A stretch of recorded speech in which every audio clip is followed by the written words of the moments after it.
The sun was slipping behind the hills of Israel, painting the sky with a warm, golden glow. It should have been a peaceful evening, but the heart of the kingdom was trembling. Whispers of anger drifted through the streets, soft at first, then louder, like rising wind before a storm. At the center of it all stood King Solomon's son, Rehoboam, newly crowned and still carrying the weight of his father's shadow. Solomon had ruled with unmatched wisdom, wealth, and power. But near the end of his life, heavy taxes, forced labor, and massive building projects had exhausted the people. Their backs ached. Their hearts ached even more. And now the tribes of Israel had gathered to speak with the young king. They wanted change, real change. Rehoboam stood tall before the crowd, trying to look confident, though his hands betrayed a tiny tremble. The leaders of the northern tribes stepped forward, their spokesman none other than Jeroboam, a man once trusted by Solomon himself before political tensions forced him into exile. Now he had returned with the people's hopes resting on his shoulders. "Your father placed a heavy yoke upon us," Jeroboam said, his voice steady but urgent. "Lighten the burden Solomon laid on us, and we will serve you faithfully." For a moment, everything fell silent. Every eye was locked on Rehoboam, waiting, pleading, desperate for mercy. Rehoboam didn't answer right away. Instead, he asked for 3 days to think. The people agreed, though their faces showed the deep fatigue of years spent under strain. As the crowd dissolved, Rehoboam felt the weight of responsibility pressing harder than any armor. He wasn't just inheriting a throne, he was inheriting a fragile nation. He turned first to the older advisors, the same men who had guided his father with calm voices and steady judgment. Their beards were gray with wisdom, and they had nothing to prove, nothing to gain. "If you want to win the hearts of your people," one said gently, "speak kindly to them. Ease their burdens. Serve them today, and they will serve you forever." Their advice felt right, fair, steady, peaceful. But Rehoboam wasn't convinced. He wanted to look strong. He wanted to look powerful. He wanted to be remembered like Solomon, not like a weak, soft king afraid to discipline his people. So he turned to a different group, his own friends, the men who had grown up with him, who lived in luxury, who never once felt the weight carried by ordinary families. They leaned close to him, their voices sharp, like knives wrapped in silk. "Tell them this," one said with a grin. "My little finger is thicker than my father's waist." Another added, "He disciplined you with whips, but I will discipline you with scorpions." Laughter rippled between them, as if this was all a game. Rehoboam nodded, heart pounding. Their words felt bold, impressive, dominant, but they were poison. When the third day arrived, the sea of people returned, hopeful that their new king would show compassion. Mothers held tired children. Farmers leaned on worn staff handles. Old men who had seen David's reign stood quietly, praying this moment would not unravel the nation they loved. Rehoboam stepped forward. His jaw was set. His chest was lifted. And he spoke, not with softness, not with mercy, but with cold, crushing arrogance. "My father made your yoke heavy," he declared, "but I will make it even heavier. My father beat you with whips, but I will beat you with scorpions." A gasp spread through the crowd, sharp, heartbreaking, disbelieving. Then came anger, a deep, fiery anger that had been simmering for years. The people turned their backs on the king. The northern tribes shouted, "What portion do we have in David? To your tents, O Israel." And like that, the kingdom split. 10 tribes rejected Rehoboam and crowned Jeroboam as their king. Only Judah and Benjamin remained loyal to the house of David. Israel and Judah, born from the same ancestor, the same promise, the same God, were now 2 nations, 2 thrones, 2 rulers, 2 futures. And the wound between them cut deep, bleeding fear, bitterness, and pride. Rehoboam, stunned and humiliated, rushed back to Jerusalem. The shock hardened into rage. He gathered a massive army, 180,000 soldiers, determined to force the northern tribes back under his rule. But before he could march, something unexpected happened. A prophet named Shemaiah came, carrying a message from God that shook the room like thunder. "This division," he declared, "is from the Lord. Do not fight against your fellow Israelites." Silence. Shock. Anger melting into helplessness. Rehoboam clenched his jaw, fighting the urge to ignore the prophet. But deep inside, he knew he could not go against God's command. His army disbanded, soldiers returning home with confusion clouding their faces. Meanwhile, Jeroboam began his reign in the north, Israel. But his fear of losing control pushed him down a dangerous path. Instead of trusting God, he created 2 golden calves, telling the people they didn't need to go to Jerusalem to worship. This act, this one choice, cast a long shadow across Israel's future. And so, the 2 kingdoms took their first steps down paths that would shape generations. Israel, northern, powerful, but spiritually unstable. Judah, smaller, wounded, but holding the promise of David's line. And the tension between them simmered like coals beneath ash, ready to burst into flames. And this moment of division becomes the starting point of every war, every conflict, every heartbreak that follows. The dust of the divided kingdom hadn't even settled when fear wrapped itself around Jeroboam's heart like a tightening rope. He stood in his new palace in Shechem, Israel's first capital, staring out at the rugged hills that stretched toward Judah. The land was beautiful, but his mind was far from peace. He kept pacing, hands clenched behind his back. "What if my people drift back?" he whispered to himself. Because no matter how much power he held, the temple was still in Jerusalem, in Judah, Rehoboam's territory. Every festival, every sacrifice, every spiritual rhythm of Israel's life was tied to the city he no longer controlled. "If they keep going there," he muttered, "their hearts will return to the house of David, and Rehoboam will kill me." The fear was real, heavy, paralyzing. And fear has a way of twisting good intentions into dangerous decisions. He gathered his advisors, men ready to tell him whatever would protect his throne. Their words fed his anxiety until it grew into something darker. One of them said, "If you want to secure your kingdom, you must give the people something else to worship." Another added, "Make new centers of worship. Build symbols that feel familiar but are easier, closer, safer." Jeroboam nodded slowly, feeling his resolve harden. And so he did what every Israelite knew was forbidden. He made 2 golden calves, one set in Dan in the far north and the other in Bethel near Judah's border. The same mistake Israel had made in the wilderness, repeated by the king himself. When the people gathered, curious and hopeful, Jeroboam raised his voice. "Here are your gods, O Israel, who brought you up out of Egypt." The words were chilling. A rewriting of history, a reshaping of worship, a spiritual fracture on top of a political one. The crowds cheered at first because it was convenient. No long journey, no tension at Judah's borders, no fear of being arrested or pressured. But the spiritual cost would echo for generations. Priests were chosen who weren't Levites. Altars were built that God never commanded.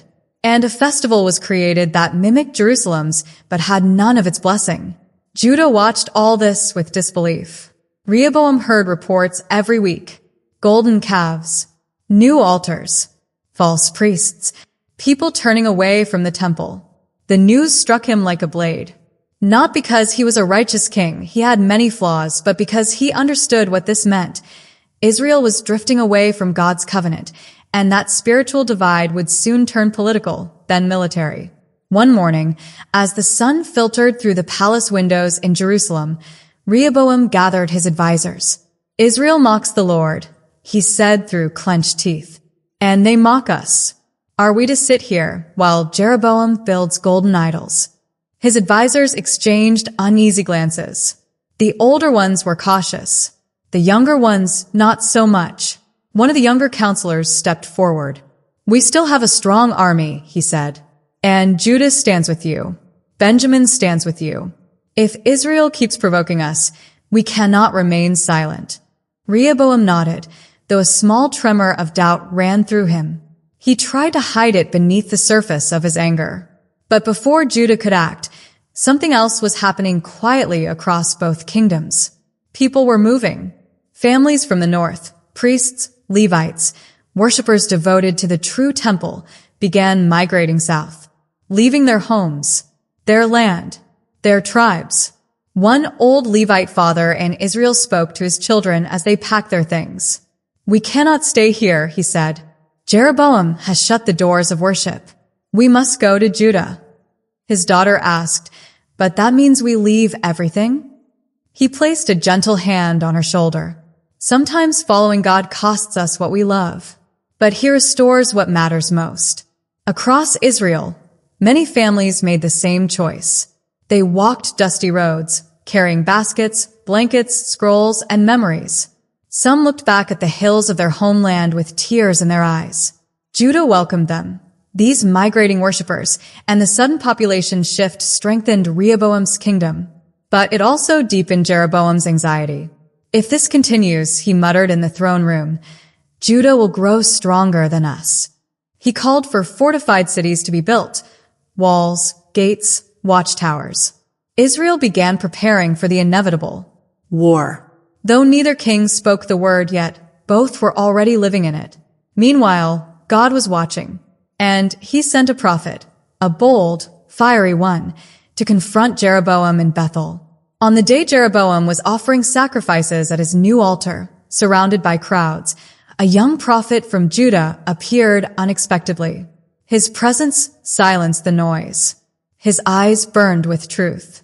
His voice thundered with authority not his own. "Altar, altar," he cried. "A son named Josiah will be born to the house of David, and he will tear you down." Gasps rippled across the crowd. Jeroboam's face twisted with rage. He lifted his arm and shouted, "Seize him." But at that exact moment, his arm froze. Stiff. Paralyzed. The color drained from his hand. People stepped back, horrified. Even Jeroboam, stubborn, proud Jeroboam, felt terror grip him. Then the altar split.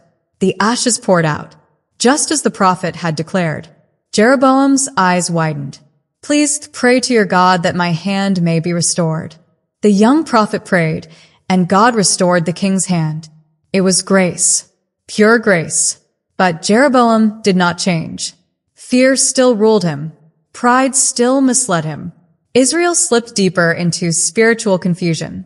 Judah, meanwhile, was experiencing something different, something surprising. For 3 years, Rehoboam did what was right in God's eyes. 3 years of stability. 3 years of steady worship. 3 years of unity with the priests who had migrated from the north. Jerusalem thrived during these years. Families celebrated festivals. Levites taught God's laws. Temples rang with songs and sacrifices. But peace is fragile, and the human heart even more so. As the years passed, Rehoboam drifted. Comfort numbed him. Power spoiled him. And his devotion to God weakened. High places appeared again, altars on hillsides. Sacred poles that had no place in Judah. People began mixing worship with old pagan practices. Rehoboam's early stability cracked, just like Jeroboam's. And cracks always invite conflict.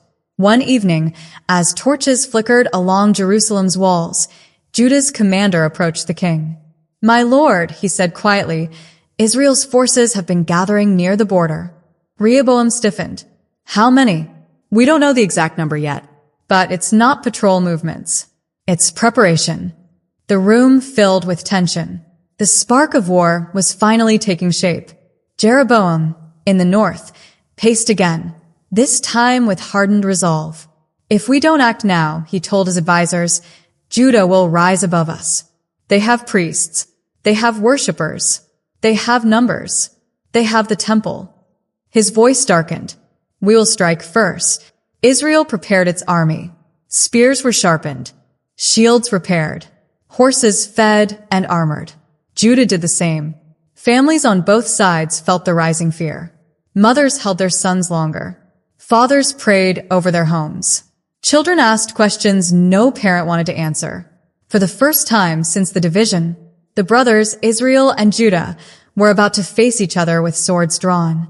The night before the conflict began, An uneasy stillness settled over both kingdoms. The kind of stillness that makes your heart thump harder in your chest. In Jerusalem, Rehoboam stood on the palace balcony, looking at the moonlit streets. He whispered, "Lord, are we doing the right thing?" But deep down, he knew this war wasn't born from righteousness. It was born from pride, fear, insecurity, and wounds neither side had healed. In Shechem, Jeroboam stared at a map lit by flame. He traced the borderline with his finger. "This can't be undone," he muttered. "We're too far gone." His jaw tightened. His heart hardened further. Morning crept closer. The smell of conflict hung in the air. The fate of God's divided people trembled on the edge of a blade. And as dawn approached, a messenger from the southern hills raced toward the border, carrying a warning, a prophecy, a divine interruption that neither king expected. What he carried would decide whether this war would ignite or crumble before it could start. The morning light was still faint when the messenger sprinted through the narrow mountain path. His robe was dusty, his breath ragged, but he didn't slow down. Every step echoed with urgency. The message burning inside him wasn't his. It carried the weight of heaven. He ran past olive trees and rocky slopes, down toward the southern camps where Judah's soldiers were gathering. Tents stretched like rows of pale canvas against the hills. Armor clinked softly. Horses snorted as captains inspected their units. And at the center of it all stood King Rehoboam, gripping the rail of a wooden command platform, eyes fixed on the horizon where Israel's forces waited. He had barely slept. War does that even to kings. The messenger pushed through the soldiers. "I must speak to the king," he shouted between gasps. Rehoboam turned, brows furrowed. "Let him through." When the messenger reached him, he bowed briefly, but didn't waste a second. "My king, the prophet Shemaiah has spoken again." Those words sent a ripple of tension across the camp. The soldiers didn't need explanations. They remembered the last time Shemaiah spoke. It was the prophet's warning that stopped Judah from attacking Israel right after the split. Rehoboam swallowed hard. What did he say? The messenger took a breath and delivered the words exactly as he had heard them. "You shall not go to fight against your relatives, the Israelites. This thing is from the Lord. Send every man back home." Silence fell over the camp. A heavy silence. An uncomfortable silence. The soldiers looked at each other, unsure whether to sheath their swords or tighten their grips. Rehoboam's jaw tensed. He turned away from the messenger, staring at the hills as though the ground itself might offer answers. He wasn't just hearing a prophecy. He was hearing a command that opposed every emotion burning inside him. His advisors whispered behind him, "My lord, Israel provokes us. They mock Judah. They reject the house of David. We can't back down now." But another voice, a quieter one, pushed through the noise. "What if God is saving us from destruction?" Rehoboam closed his eyes for a moment. His father, Solomon, had ignored God's instruction more than once, and it had cost him dearly. His grandfather, David, knew the pain of disobeying God as well. Their failures flickered before him like dim lanterns. He took a slow breath, then another. Finally, he lifted his hand. "Sound the recall horn," he said quietly. A trumpet blast rolled across the hills, long, deep, echoing off the rocks. Soldiers looked up in confusion. Captains shouted orders. "Stand down, pull back, return to camp." Men who had prepared for war that very morning began packing their things. Some were relieved. Some were frustrated. Some were confused. But one thing was clear. Judah would not attack. Not today. Not against God's command. Rehoboam walked away from the front lines, shoulders heavy, not with shame, but with surrender. The kind that takes courage. Back in Israel, Jeroboam heard the news within hours. Scouts rushed into his tent breathlessly. "Judah retreats. They've stood down." Jeroboam blinked, stunned. "Why?" "They say it's because of a prophet, a message from their God." Jeroboam's face hardened instantly. "Their God," he repeated bitterly, as though the Lord were a rival king instead of the same God who had chosen Israel. He paced back and forth, agitation rising with every step. If they listen to the prophets, and if their people keep coming south for worship, Israel will crumble. But what Jeroboam didn't realize was that Judah wasn't retreating because they feared Israel. They were retreating because God claimed this war before it even began. And the real battle wasn't between Israel and Judah. It was between fear and obedience, between pride and surrender, between human plans and divine will. Days passed, then weeks, and something unexpected began to happen. With the war paused, the people on both sides experienced a strange, uneasy calm. In Judah, Rehoboam focused on strengthening the kingdom without crossing God's line. He built fortified cities, Lachish, Hebron, Bethlehem, Adoraim, strongholds that protected Judah's borders. Blacksmiths hammered iron day and night. Carpenters reinforced gates. Watchtowers rose like silent guardians. Rehoboam wasn't preparing to invade Israel. He was preparing to survive whatever came next. Because peace between the two kingdoms was fragile, thin like pottery that could crack with the slightest pressure. Meanwhile, in Israel, the spiritual drift grew worse. Jeroboam doubled his efforts to keep the people away from Jerusalem. He appointed new priests, taught new rituals, and made sure every road leading south was heavily guarded. Families who tried to leave faced threats. Some were turned back. Some fled in secret at night. One evening, an elderly priest from Ephraim gathered his remaining faithful followers. "My children," he whispered, "this land is my home. But the Lord's presence is in Jerusalem. You must choose what your heart follows." A young boy asked, "Are you coming with us?" The priest looked toward the horizon, eyes wet. No. "My bones are too old for the journey, but your future is still young. Go where God is." He blessed them with trembling hands before they slipped into the darkness, beginning their journey to Judah. These quiet movements, small at first, became waves. Spiritual migrations, shifts of devotion, whispers of truth traveling across divided lands. Jeroboam heard about them and grew more desperate. Fear makes a king dangerous, and a fearful king makes a nation unstable. He increased the sacrifices at his false altars. He performed public ceremonies. He offered incense with dramatic hands. Anything to convince the people he was the true spiritual leader. But deep inside, he knew he was only building walls around an insecure throne. And those walls were starting to crack. Not long after Judah halted their military plans, something unexpected shook Rehoboam's peaceful rebuilding. Word arrived from the southern deserts. A foreign empire was rising. Egypt. Shishak, the powerful ruler who had sheltered Jeroboam during his exile, was marching toward the region with a massive force. Rehoboam felt his stomach drop when he heard the report. Egypt wasn't like Israel. They weren't brothers. They weren't bound by covenant. They weren't restrained by God's intervention. They were predators, and Judah was prey. The tension with Israel had blinded both kings to the larger danger forming outside their borders. While Judah and Israel eyed each other with suspicion, the real threat was moving like a shadow from the south. Rehoboam called an emergency assembly of the elders, the priests, the commanders. "We cannot fight Egypt," one of the elders confessed. "They are too strong." "Did we invite this on ourselves?" another whispered. The prophet Shemaiah, the same man who stopped the war, stood and spoke with sorrow in his voice. "You abandoned the Lord's ways," he said, "and now he has left you to face the consequences. This invasion will humble you." The room fell silent. Rehoboam lowered his head. He realized something that struck deeper than any sword. Judah's greatest danger wasn't Israel.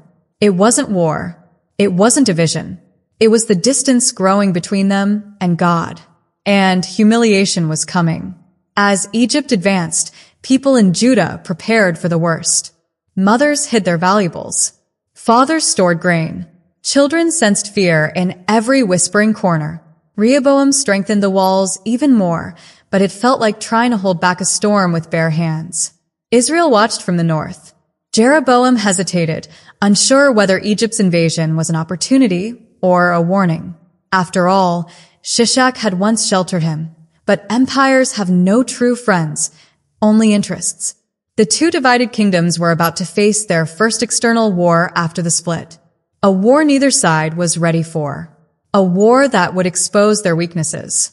A war that would force them to look at themselves, not each other.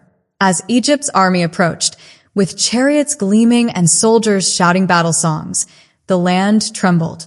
And both Israel and Judah realized the enemy at the border didn't care about their division, didn't care who sat on which throne, didn't care about temples, altars, or golden calves.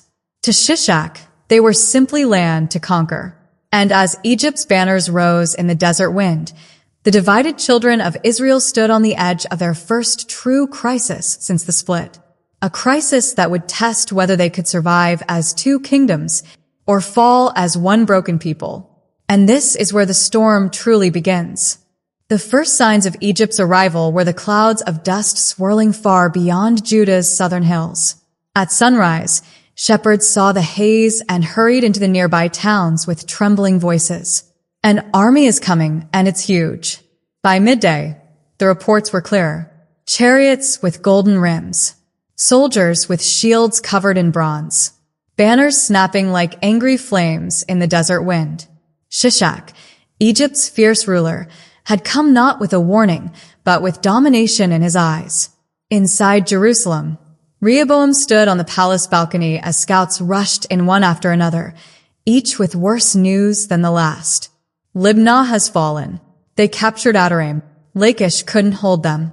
They've taken every fortified city, my king. Every stronghold Rehoboam had built crumbled like fragile clay under Egypt's might. Judah had no strength to match this force. No strategy. No political alliance. Nothing. The sound of panic floated through the streets. Mothers held their children close. Merchants shut their shops early. Priests walked quickly toward the temple with somber faces. Rehoboam called for an emergency meeting in Jerusalem. The elders, commanders, and priests gathered in a crowded chamber, lit only by flickering torches. The atmosphere was thick with fear. "We have no walls left except Jerusalem," one commander whispered. "If Shishak reaches the gates, we won't last a day." Rehoboam ran a hand over his face. "What does he want? Gold? Tribute? Revenge?" An older elder spoke softly. "He wants to break us." A heavy silence settled. Then suddenly, the familiar voice of the prophet Shemaiah filled the room. He had entered quietly, unnoticed until now. "The Lord says, you abandoned me, so I have abandoned you to the hands of Egypt." The words hit the room like a blow. Rehoboam felt them sink deep, past his fear, past his frustration, into the place where his pride lived. He looked around and saw the same realization in the eyes of the elders. They had wandered. They had drifted. They had let blessing turn into complacency. And now the consequences were standing right outside their borders. Rehoboam inhaled slowly, then knelt down. "I have sinned," he said quietly. The elders knelt beside him, men who once advised kings now humbled like children before their father. "We have sinned," they whispered. Their voices broke. The room trembled with sincerity. Something softened in the spiritual atmosphere. Shemaiah closed his eyes as another message from God came to him. "They have humbled themselves. I will not destroy them," he said. "But they will taste the weight of Egypt. They will feel the consequences.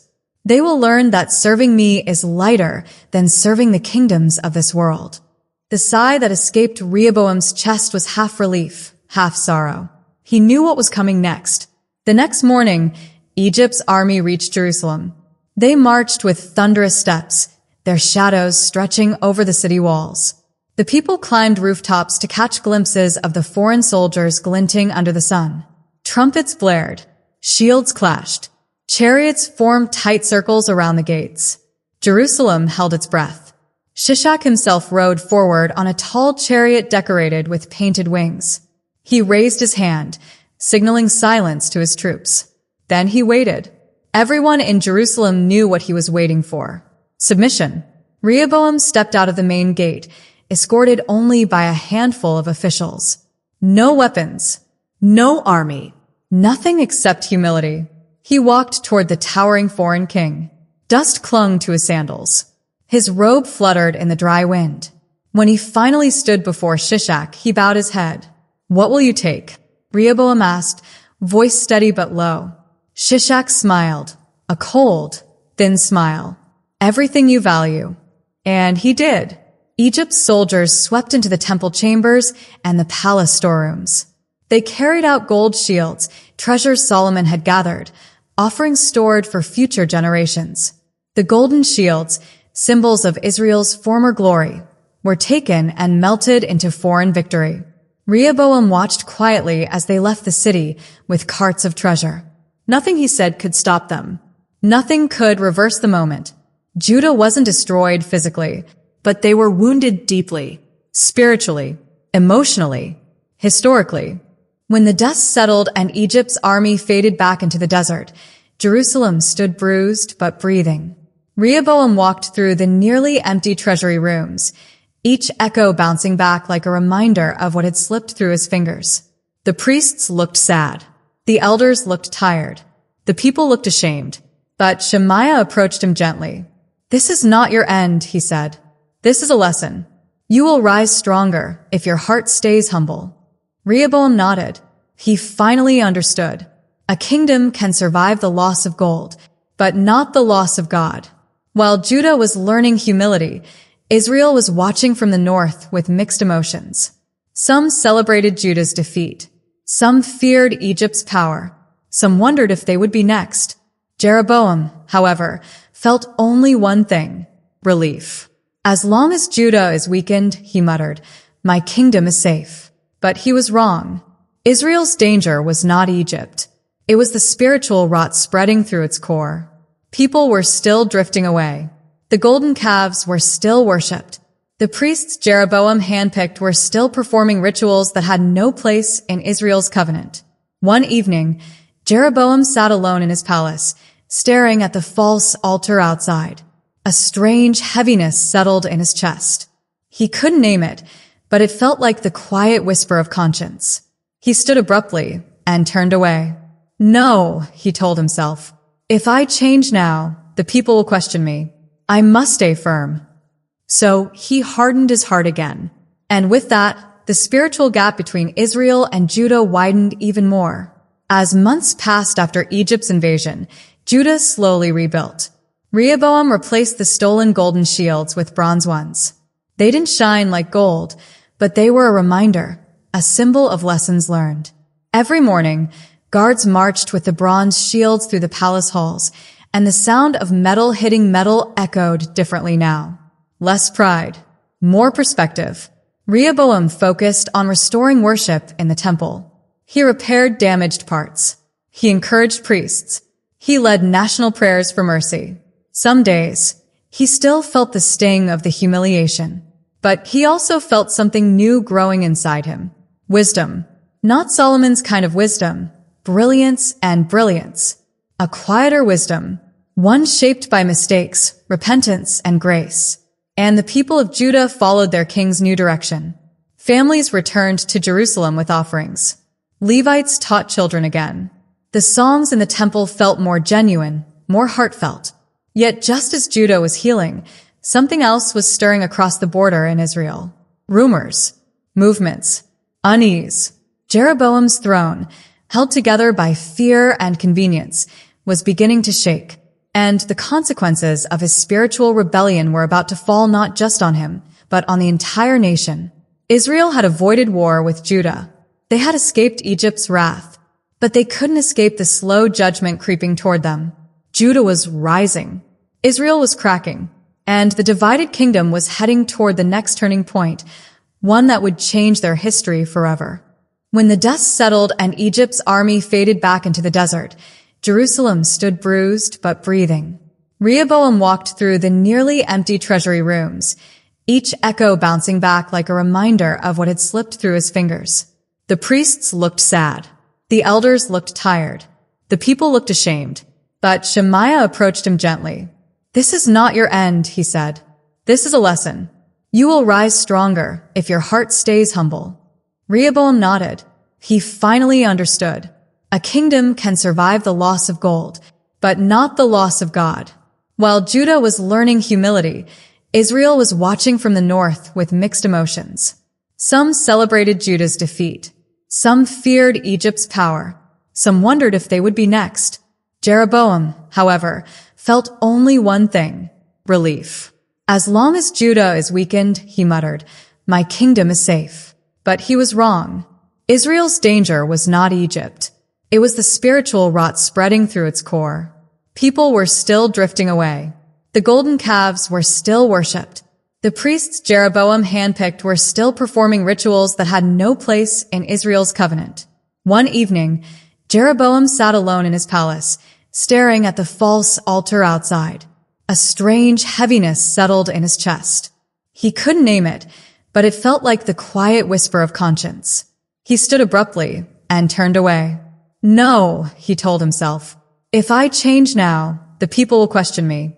I must stay firm. So he hardened his heart again. And with that, the spiritual gap between Israel and Judah widened even more. As months passed after Egypt's invasion, Judah slowly rebuilt. Rehoboam replaced the stolen golden shields with bronze ones. They didn't shine like gold, but they were a reminder, a symbol of lessons learned. Every morning, guards marched with the bronze shields through the palace halls, and the sound of metal hitting metal echoed differently now. Less pride, more perspective. Rehoboam focused on restoring worship in the temple. He repaired damaged parts. He encouraged priests. He led national prayers for mercy. Some days, he still felt the sting of the humiliation. But he also felt something new growing inside him. Wisdom. Not Solomon's kind of wisdom. Brilliance and brilliance. A quieter wisdom. One shaped by mistakes, repentance, and grace. And the people of Judah followed their king's new direction. Families returned to Jerusalem with offerings. Levites taught children again. The songs in the temple felt more genuine, more heartfelt. Yet just as Judah was healing, something else was stirring across the border in Israel. Rumors, movements, unease. Jeroboam's throne, held together by fear and convenience, was beginning to shake. And the consequences of his spiritual rebellion were about to fall not just on him, but on the entire nation. Israel had avoided war with Judah. They had escaped Egypt's wrath, but they couldn't escape the slow judgment creeping toward them. Judah was rising. Israel was cracking, and the divided kingdom was heading toward the next turning point, one that would change their history forever. The dust from the battlefield had barely settled, and the people of Judah were still trying to make sense of everything that had happened. Some sat outside their homes in silence, staring into the distance as if searching the horizon for answers. Others walked the streets, speaking in low voices, replaying the battle in their minds. But deep inside every heart, the same question kept echoing. How long will this go on? How long would Israel and Judah keep destroying themselves, fighting their own brothers while their enemies watched and laughed? As the whispers of confusion spread through the land, King Abijah gathered his advisors again. He didn't want more war. Even though they had won, he could see that victory didn't feel like victory. It felt heavy, like the price they paid was too high. He looked at the faces of his men, tired, worn, and grieving, and he felt a stirring in his spirit. This wasn't about pride anymore. This was about survival. This was about bringing his people back from the edge. That night, Abijah stepped out onto the balcony of his palace. The moon hung low over Jerusalem, dim and clouded, like a lamp that needed oil. The city was quiet, but in the silence he felt God's presence, steady, gentle, but firm. He closed his eyes and breathed in the cool, dusty air, letting the memories of the battle wash through him. He remembered the moment Judah's soldiers had turned back with renewed strength when they cried out to God. He remembered the fear that had rushed through his body when Israel's ambush was closing in. And he remembered the way everything shifted, how courage rose from nowhere the moment the priests sounded the trumpets, and how the whole army felt held by something beyond themselves. Standing under the silent sky, Abijah whispered, God, what now? It wasn't a question of strategy. It wasn't about politics. It was a cry from a tired leader who genuinely wanted his people to be whole again. While Abijah wrestled with that prayer, Things in Israel were falling apart even faster than before. Jeroboam had returned to his palace, but he wasn't the same. Some said he barely slept. Some said he avoided the temple he had built. Others whispered that his illness was getting worse, that God's judgment was slowly wrapping itself around him, tightening each day. Israel was losing faith in him. They had trusted Jeroboam because he promised strength, freedom, and a new start. But all they had now were broken altars, a shaken army, and a king who rarely appeared in public. The people wanted answers, but Jeroboam could barely hold himself together. His advisors tried to hide the truth, but rumors spread like wildfire. The kingdom was cracking from the inside. One evening, a group of elders came to Jeroboam with a message that shook him more than any battlefield defeat. They told him openly, "The people are afraid. They feel abandoned. They see the war. They see your silence. They see your sickness. Israel needs a king who can stand before them." Jeroboam clenched the arm of his throne as if trying to hold onto the kingdom by force. But deep inside, he knew the truth. He knew he was losing control, not just of Israel, but of himself. He had built his rule on fear, not faith. He had pushed God out and built his own path, but that path was now collapsing under his feet. As Israel weakened, Judah began to rebuild. Abijah toured the cities, comforting families, encouraging soldiers, and restoring confidence. Wherever he went, people asked him the same question: "Will there be peace now?" And each time, Abijah tried to answer with hope, but even he didn't know if Israel would let peace happen. One afternoon, Abijah visited the outskirts of Jerusalem where farmers were tending their fields. He watched them sow seeds into the soil that still held traces of the footsteps of soldiers. Life and war were sharing the same ground. A farmer looked up and asked, "My king, do you think Israel will attack us again?" Abijah crouched down beside him, pressed a handful of soil between his fingers, and said gently, "We prepare for war, but we pray for peace." The man nodded, but Abijah could see the worry in his eyes, the kind of worry that grows when you don't trust the world around you. Back in Israel, Jeroboam's health took a steep decline. He rarely left his chambers now. His breathing grew weak. His strength faded. His doctors tried herbs, oils, and remedies, but nothing helped. It was as if his life was slipping through his fingers. One night, as Jeroboam lay awake in the darkness, he realized something painful. He had built altars, but none of them brought peace. He had built a kingdom, but he had lost God.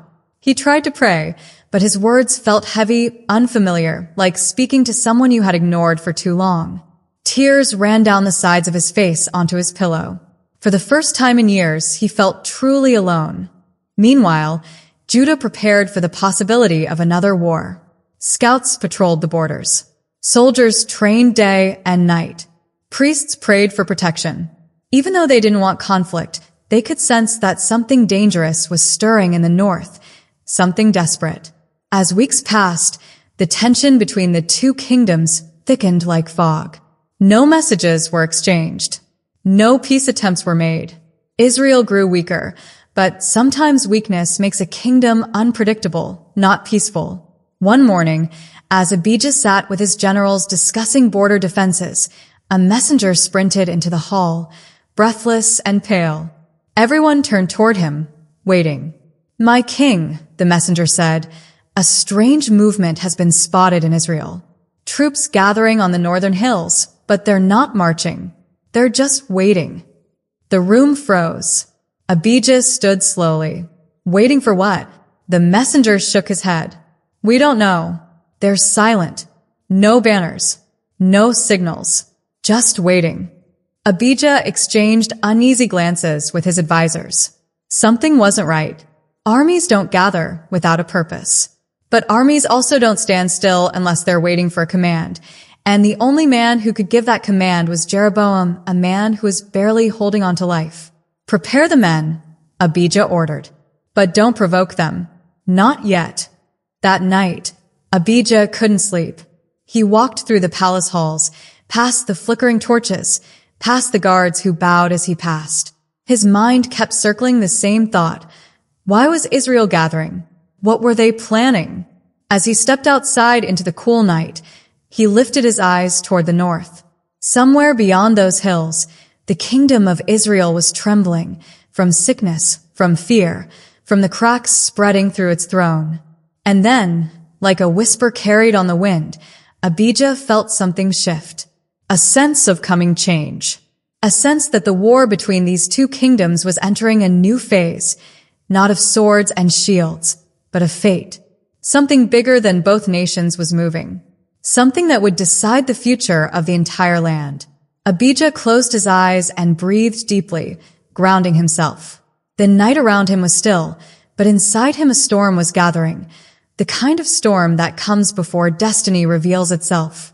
As he stood there, lost in thought, a guard approached quietly. "My king, news has come at this late hour." Abijah turned. Speak. The guard hesitated, then said softly, "Jeroboam is dying." A long silence fell between them. Not victory, not relief, just a quiet, heavy moment, because even though Jeroboam had been an enemy, he had also been a brother, a child of Israel, a leader who once had God's promise in his hands. Abijah nodded slowly. "Prepare a council meeting at dawn." The guard bowed and left.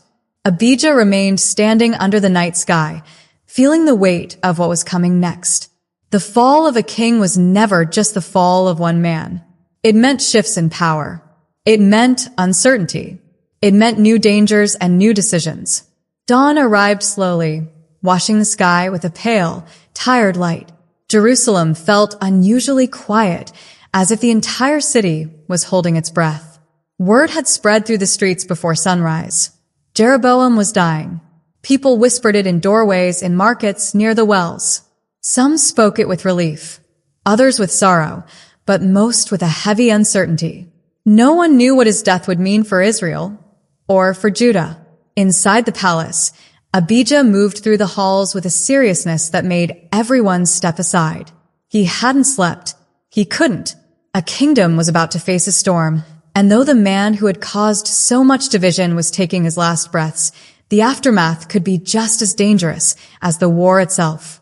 As Abijah entered the council chamber, his generals and advisors rose. Their faces were tense, waiting for his command. Abijah looked at each one of them, men who had fought beside him, men who had buried friends after the last battle. He finally spoke. "If Jeroboam dies today, Israel will be without a strong leader. A kingdom without direction is like a fire without control. It spreads in ways no one expects." The room stayed silent. Abijah continued, "Some in Israel may push for war to prove strength. Others may try to seize the throne. Rebellion, confusion, foreign threats, all of it may rise at once." His words settled heavily in the air. "We must be ready," he added, "not to attack, but to protect Judah."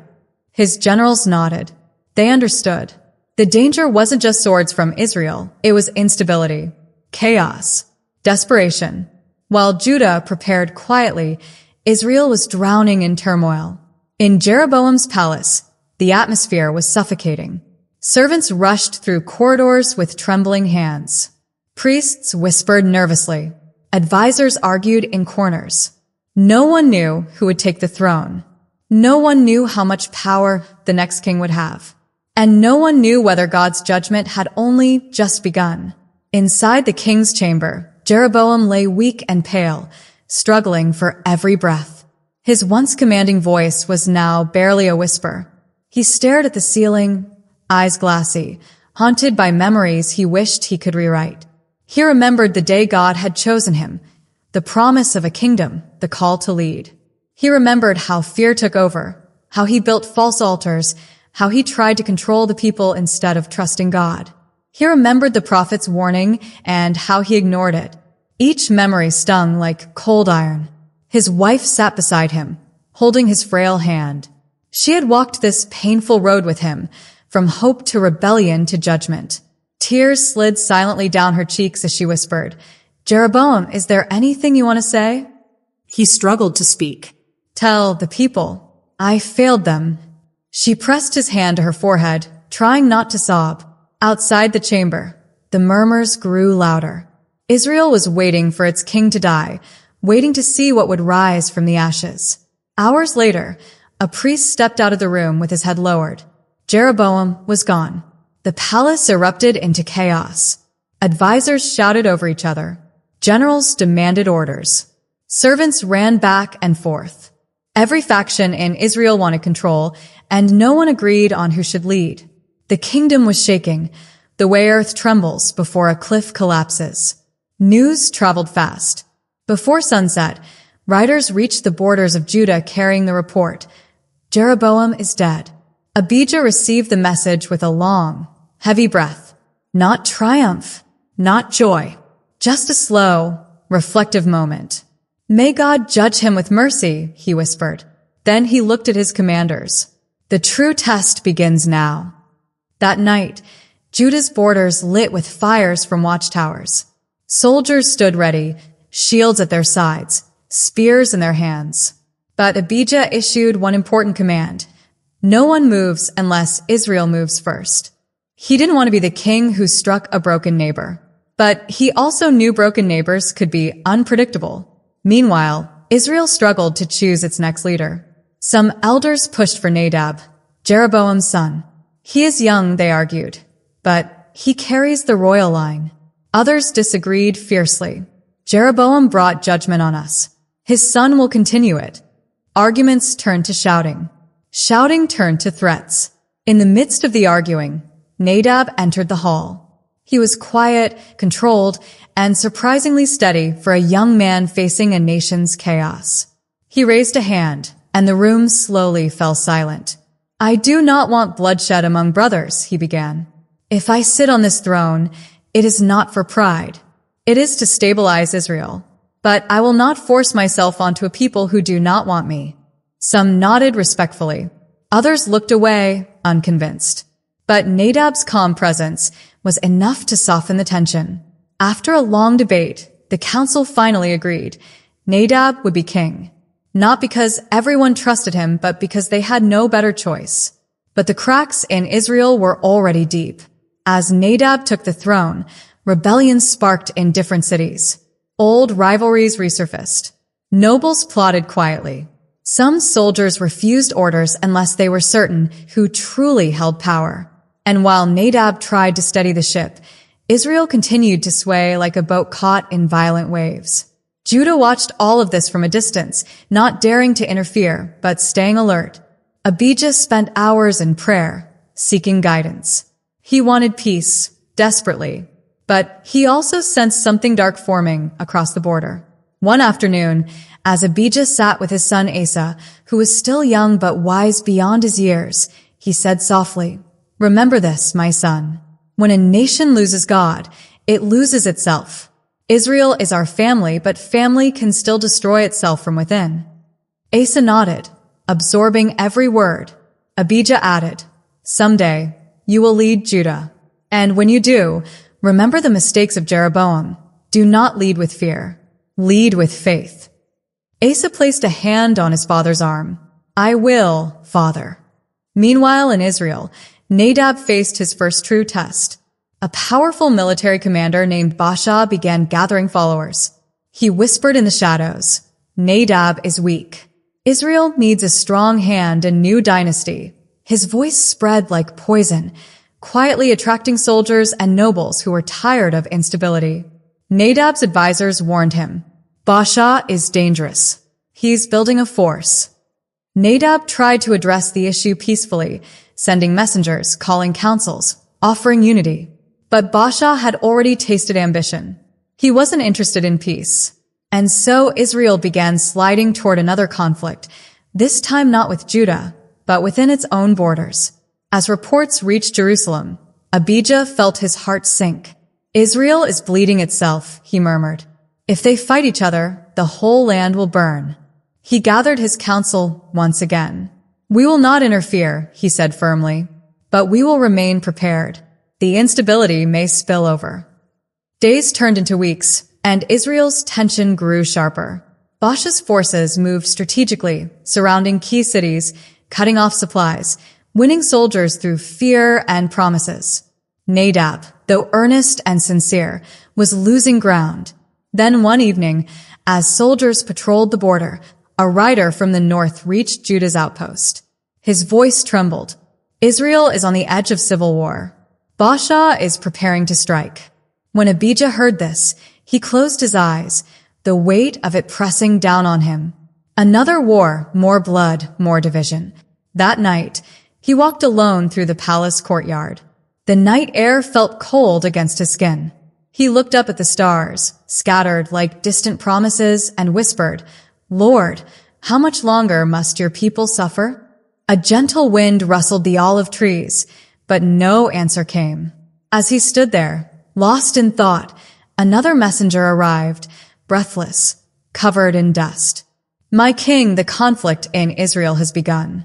Abijah stood completely still. The divided kingdom was now breaking even further, the wounds widening, the future darkening. And deep inside, Abijah knew this was not the end of the story. This was the beginning of something even more dangerous. Something that would test not just Israel, not just Judah, but the very identity of God's people. The news hit Jerusalem like a cold, sharp wind. Israel had finally erupted. Baasha had made his move. Cities were turning against each other. Soldiers were choosing sides. What began as whispers in dark corners had exploded into open rebellion, tearing the kingdom into pieces. Abijah stood in the council chamber, staring at the messenger who had just delivered the report. For a few long moments, he didn't speak. He just breathed slowly, absorbing the weight of it. The room was painfully quiet. Torches flickered along the stone walls. Generals shifted uneasily. Advisors avoided eye contact, as if the silence itself were too fragile to break. At last, Abijah spoke. "God's people are fighting themselves again." His voice was soft, almost tired. Brothers raising swords against brothers. Sons against fathers. Cities against their own kin. One of the elders stepped forward carefully. "My king, do we prepare for spillover? Israel may break apart, and desperate armies may cross our borders." Abijah nodded slowly. "Prepare our defenses, but we do not attack. We do not take advantage of their chaos." He looked around the room, eyes steady. "Judah will not add more blood to the ground. Not while our brothers are destroying themselves." The generals bowed. The order was clear. But even as Judah held back, the storm across the border grew worse. In Israel, Baasha's forces swept through the land like a shadow. Nadab tried to rally his troops, but uncertainty weakened every command he gave. His loyalists were fragmented, scared, torn between staying faithful and staying alive. In one city after another, Baasha struck with precision. He framed his rebellion as saving Israel. He told the people he would restore strength, restore order, restore glory. And in their fear, many believed him. It wasn't long before Nadab found himself cornered near the city of Gibbethon, surrounded by Baasha's forces. His soldiers fought bravely, but they were outnumbered, outmaneuvered, Outmatched. The end came quickly. Baasha's men broke through the gates, swarming the garrison. Amid the chaos, Nadab fell, the last breath of Jeroboam's dynasty disappearing into the dust. Word of Nadab's death spread through Israel like lightning. Some mourned, some celebrated, but most simply felt numb. They had lost a king again. Another throne had fallen. Another page in Israel's painful history had turned sharply. As Baasha claimed the throne, he issued a proclamation. Jeroboam's house is finished.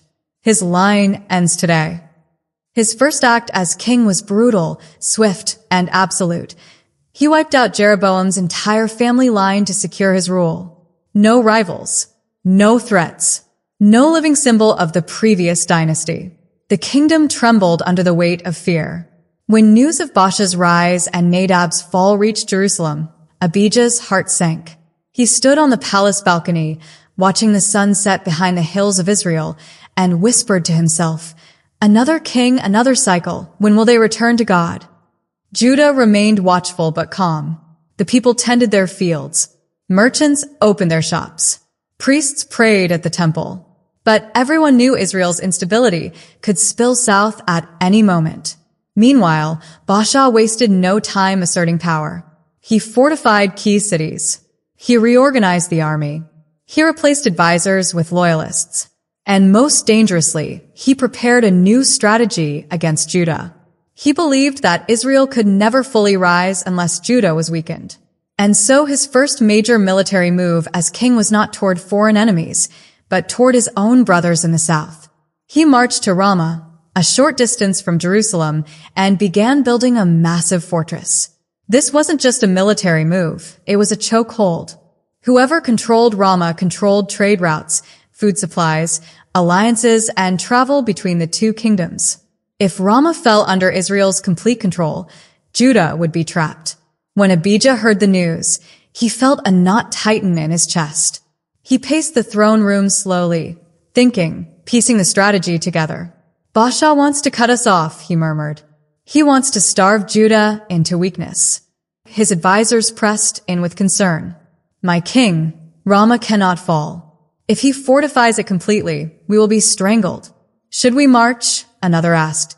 Abijah paused, his heart wrestling between peace and necessity. But even as he considered the options, his body grew weak. The nights of stress, the grief over Israel, the toll of leadership, it all began to weigh on him heavily. He staggered slightly. His son Asa rushed to steady him. Father? Abijah forced a small smile. I'm fine, just tired. But his face told another story. His strength was fading. That night, as he lay in his chamber, he felt the heaviness in his chest deepen. Asa sat beside him, holding his father's hand. Priests prayed softly. Servants stood in silent vigil. Abijah opened his eyes and looked at his son. Asa, you'll be king soon. Asa swallowed hard. Don't say that, father. Abijah continued gently. Israel is wounded, but dangerous. Baasha will not stop. He will test Judah again and again. But remember what I taught you. Seek God first. Trust him more than armies, more than alliances, more than fear. His breathing slowed. One day you will face Baasha, and you must choose wisely. Strength is not in numbers, strength is in faith. Asa's eyes filled with tears. I will try, father. Abijah squeezed his hand weakly. Don't try. Do. Those were among his final words. Before dawn, Abijah's spirit left him, and peace settled across his face, a peace he delivered to Judah despite the storms around him. Judah wept. Cities mourned their king. Priests offered prayers at the temple. And Asa, still young but steady-hearted, stepped forward to take the throne. Asa knew the moment he wore the crown. The first threat he would face was Baasha's fortress at Ramah. And so his reign began not with celebration, but with a chokehold tightening around his kingdom. Asa walked out to the palace balcony where his father once stood and looked northward. Smoke from Baasha's construction fires rose in the distance like dark pillars on the horizon. Asa felt a flicker of fear, not for himself, but for his people. He had inherited a kingdom surrounded by danger. A fractured Israel ruled by a ruthless man. A new king on a throne that seemed too heavy for his young shoulders. But then he remembered Abijah's final words. Strength is in faith. That thought steadied his heart. Asa called his council for the first time. When they gathered, he stood tall, voice calm but firm. We will not panic, Asa began. We will not attack blindly. And we will not allow Judah to be strangled. The generals leaned in, waiting. Baasha wants to trap us, Asa continued. But Judah belongs to God. And as long as God is with us, no fortress can close us in. His words carried a quiet conviction that filled the room with a new kind of strength. Asa then turned to his chief advisor. Prepare a message for King Ben-Hadad of Aram. It's time we secure our borders in a different way. The advisor blinked, surprised. A foreign alliance? Asa nodded slowly. If Baasha blocks us from the south, we will open the north. Israel cannot pressure us if they are worried about their own border. The council exchanged glances. Asa was thinking like a king, a careful, strategic one. Before the meeting ended, a scout rushed into the hall. My king, Baasha has doubled his forces at Ramah. The fortress is rising quickly. Asa drew a slow breath. The time for caution had passed. The next move had to be decisive. He stepped forward, eyes sharp, voice steady. Send the message. And prepare Judah. Baasha will not hold us hostage. As scouts rode out into the evening and soldiers strengthened their watch, Asa stood alone in the courtyard, gazing at the dim outline of Ramah on the horizon. Israel had broken itself. Judah was being squeezed. And the next chapter of the divided kingdom was about to ignite. But Asa wasn't afraid, because the war Baasha started would not end the way he expected. Night settled over Judah like a thick blanket, but Asa didn't sleep. He walked slowly along the palace corridor, the weight of leadership sitting on his shoulders. Every torch he passed flickered against the stone walls, reminding him of the fires burning at Ramah, Baasha's fortress rising just miles away, tightening around his kingdom. He paused by a window overlooking Jerusalem. The city lights glowed softly below, peaceful and unaware of how close danger stood. Asa let out a slow breath. "Father, I hope I'm strong enough," he whispered into the quiet night. But then he remembered Abijah's last words, "Strength is in faith." With that thought, his spine straightened, His fear softened. his purpose sharpened. At dawn, Judah stirred with a new energy. Soldiers tightened their armor straps. Advisors prepared scrolls. Messengers saddled horses. The plan Asa crafted through the night was bold. Not an attack, not a submission, but a strategic move powerful enough to shake the entire northern kingdom. Later that morning, Asa's most trusted messenger rode north with a sealed letter, heading straight for the court of Ben-Hadad, king of Aram. This was a risky alliance.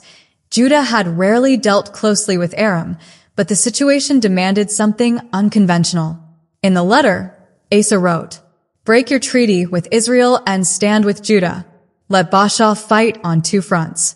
Let his fortress at Ramah crumble under its own weakness."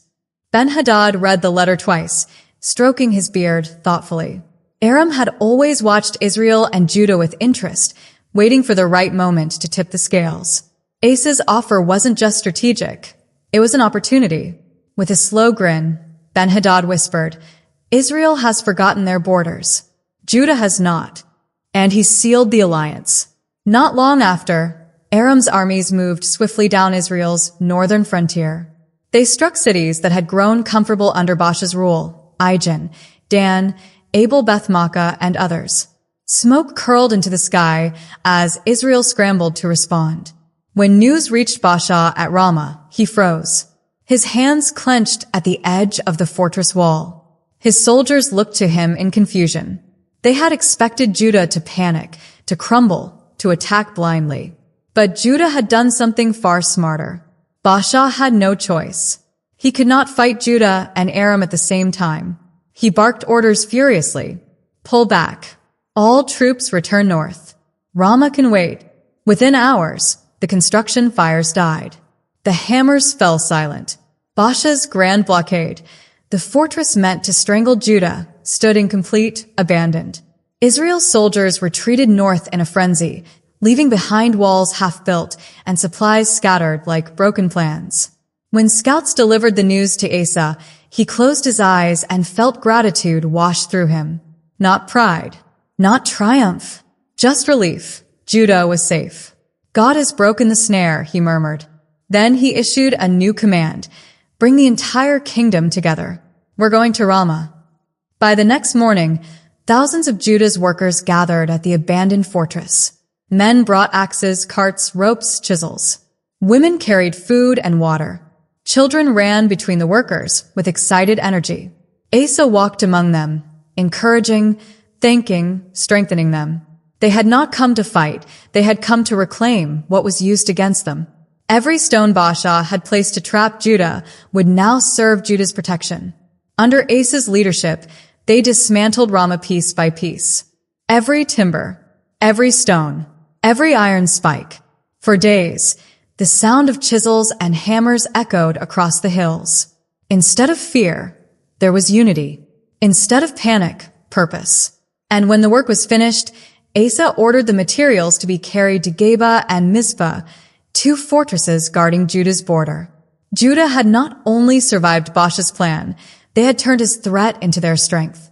Asa stood at the top of the rebuilt walls in Mizpah, overlooking the horizon. The land looked peaceful. The air felt lighter. For the first time in weeks, he allowed himself to breathe without tension tightening his chest. But the story of Israel and Judah was not finished. Not yet. In Israel, Baasha returned north furious and humiliated. Aram's attack forced him to pull away from the one strategy he believed could crush Judah. His grip on the throne tightened, but the cracks in Israel's unity didn't disappear. Years of rebellion, fear, and distrust had already scarred the kingdom too deeply. Baasha ruled for many years, but his heart never softened. He repeated Jeroboam's mistakes, building altars that God never commanded, relying on fear instead of faith, ruling with a heavy hand instead of a humble one. Israel's people lived in a constant swirl of tension and uncertainty, never knowing when another uprising might spark. Judah, under Asa, moved in the opposite direction. Asa cleaned the land of idols. He restored worship. He reformed the courts. He built peace where fear had once taken root. For decades, Judah experienced stability. Not perfection, not total calm, but stability. Asa led with sincerity, with prayer, with a heart seeking God first. And because of that, Judah became a place where families could grow, fields could flourish, and the temple could remain central. But the division between Israel and Judah remained. Two nations born from one story, two paths shaped by two kings long gone. Sometimes, Asa would stand at the border and look north. He would see the distant hills of Israel, the land where his cousins lived, people who shared blood, history, faith, and stories, yet walked a different path. He often whispered, "We are still one people, even if the kingdom is two." The tragedy of the divided kingdom wasn't just the wars or rebellions. It was the loss of unity, the tearing of a family that was meant to stand together. Years passed. Kings rose and fell in Israel like waves crashing against rocks. Baasha died, and another man took his place. Then another, and another. Some ruled with ambition, some with cruelty, some with desperation. The throne of Israel never stayed steady because its foundation wavered from the day Jeroboam turned away. Judah faced challenges too. Battles, famines, foreign threats. But the heart of Asa's kingdom stayed rooted in something deeper than strategy or strength. One day, near the end of Asa's life, he stood in the temple courtyard, leaning heavily on his staff. His beard had grown white, his shoulders softer, but his eyes still held the same fire he carried as a young king. A group of children ran past him, laughing, chasing each other between the pillars. Their joy echoed in the air like music. Asa watched them with a gentle smile. His advisor approached. "My king, do you ever wonder what Israel might become? What our future together could look like?" Asa nodded slowly. "I do. I pray that one day the wounds will heal, that the 12 tribes will stand as one again. Not in war, not in pride, but in worship." He looked up toward the hills. "But if that day comes, it will not be by our swords or our plans. It will be by God's hand alone." His advisor bowed. Asa continued softly, "For now, we remain faithful. Even if the kingdom stays divided, the heart of our people must not." And he was right. The story of Israel and Judah did not end with their kings. It did not end with their wars. It did not end with their borders. It continued through prophets, through generations, through battles and blessings, all the way to the moment when a greater king would come, one who would unite hearts deeper than any earthly kingdom ever could. But that is another story. For now, the tale closes on a divided land. One kingdom broken into two nations shaped by choices, and one God still watching, still guiding, still calling his people back. The war that divided them did not define them. Their faith or lack of it did. And through it all, God's plan continued, steady as the sunrise.